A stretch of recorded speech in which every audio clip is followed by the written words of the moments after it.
आगामी 2022 विधानसभा चुनाव को लेकर सभी पार्टियों ने कमर कसनी शुरू कर दी है। चुनावी सरगर्मियां तेज हो गई हैं। इसी फहरिस्त में AIMIM के सदर बैरिस्टर असदुद्दीन ओवैसी ने मुरादाबाद में 2022 के चुनाव का आगाज करते हुए करूला पीर के बाजार में की गई जनसभा में अखिलेश यादव के जिन्ना के बारे में दिए गए बयान पर जहां पलटवार किया तो वहीं संघ पर भी निशाना साधा और अखिलेश यादव को मंच से नसीहत दिलाई।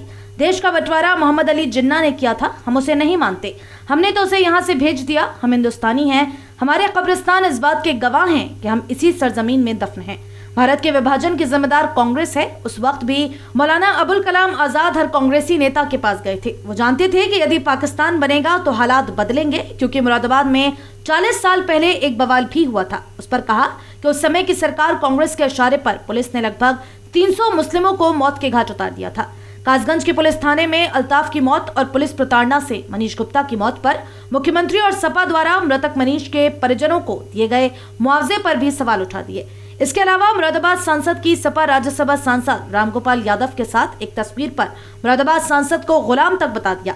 उत्तर प्रदेश पुलिस को भी शैतान की पहली औलाद करार दे डाला। इतना ही नहीं, RSS पर भी कई कटाक्ष कर डाले कि हिंदुस्तान की आजादी में उनका कोई भी योगदान नहीं था। पहले निक्कर और लाठी लेकर चलते थे, अब पैंट पहनने लगे हैं। ओवैसी ने अपने भाषण में कहा कि अखिलेश यादव यादवों के नेता हैं, मायावती जाटवों की हैं, ओम प्रकाश राजभर सिर्फ राजभरों के हैं, पटेल नेता कुर्मी समाज के हैं, देश में कोई मुस्लिमों का नेता नहीं है। मुझे नेता नहीं बनना है, मेरा सपना है कि आपका भी कोई नेता हो और अपना ये सपना लेकर आपके बीच जब तक जिंदा हूँ आता रहूंगा। ओवैसी ने ये भी कहा कि हम आबाद हैं तो दुनिया आबाद है। जिसका जिक्र अखिलेश यादव ने भी किया, उन्होंने मौलाना से कहा था कि नहीं, अब हम इस मुल्क का बंटवारा चाहेंगे। उस किताब में मौलाना ने लिखा कि कैसे वो उन्होंने दौड़ दौड़ कर महात्मा गांधी के पास जाकर ये कहा कि भारत के दो टुकड़े नहीं होने चाहिए। मौलाना की दूरंदेश निगाहें वो देख चुकी थी कि पाकिस्तान बनेगा तो मुल्क के हालात किस तरह से बदलेंगे, मगर उस वक्त के तमाम कायदीन ने मौलाना आजाद की दूरंदेशी को नहीं समझा। मुल्क के दो टुकड़े हो गए। मौलाना ने उस किताब में कांग्रेस वर्किंग कमेटी के रेजोल्यूशन की खिलाफ पे तकरीर की थी, मगर आज हमको हमसे पूछा जाता है भारत के मुसलमानों से कि पाकिस्तान बना तो हमारी वजह से बना। मैं चैलेंज करता हूं संघ परिवार के लोगों से, बीजेपी के लोगों से, या फिर ये समाजवादी पार्टी के जो लोग तारीख को नहीं पढ़ते, भारत का अगर बंटवारा हुआ तो मुसलमानों की वजह से नहीं, भारत का बंटवारा हुआ तो जिना की वजह से हुआ। उस वक्त मुसलमानों को वोट डालने का इख्तियार नहीं था, वही मुसलमान वोट डाल सकता था जो सरमायादार था या नवाब था या उसके पास इतनी जमीन थी या उसके पास कोई डिग्री थी।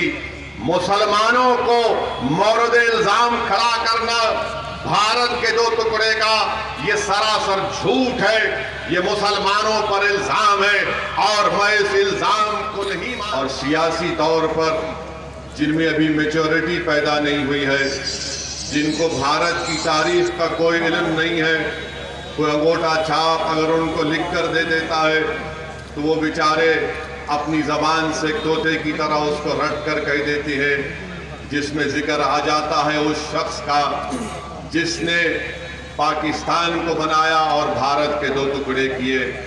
मैं उस तारीख का नहीं दोहराना चाहता हूं, बल्कि मैं थोड़ा बहुत पढ़ा लिखा हूं, क्योंकि जिस शख्स ने कहा था, बल्कि नाम ले लेता हूं, जनाब अखिलेश यादव ने जिना का जिक्र किया। मैं मुरादाबाद की मुबारक सरजमीन से मोहतरम जनाब अखिलेश यादव को बताना चाहूँगा कि आप कभी तारीख पढ़ लीजिए।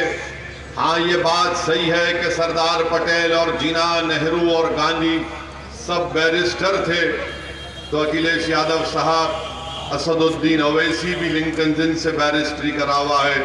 मैं आपको ये बताना जरूरी समझता हूँ कि भारत को तोड़ने वाले का नाम, इस मुल्क को तोड़ने वाले का नाम और पाकिस्तान को बनाने वाले का नाम मोहम्मद अली जिन्ना था। कम से कम आपको तारीख पढ़नी चाहिए। आप उत्तर प्रदेश के 5 साल चीफ मिनिस्टर रहे हैं, आप ऑस्ट्रेलिया से पढ़े, मैं बैरिस्ट्री पढ़ के बरतानिया से आया हूँ। मैं उम्मीद करता हूँ कि आप दोबारा इस तरह की गलती नहीं करेंगे।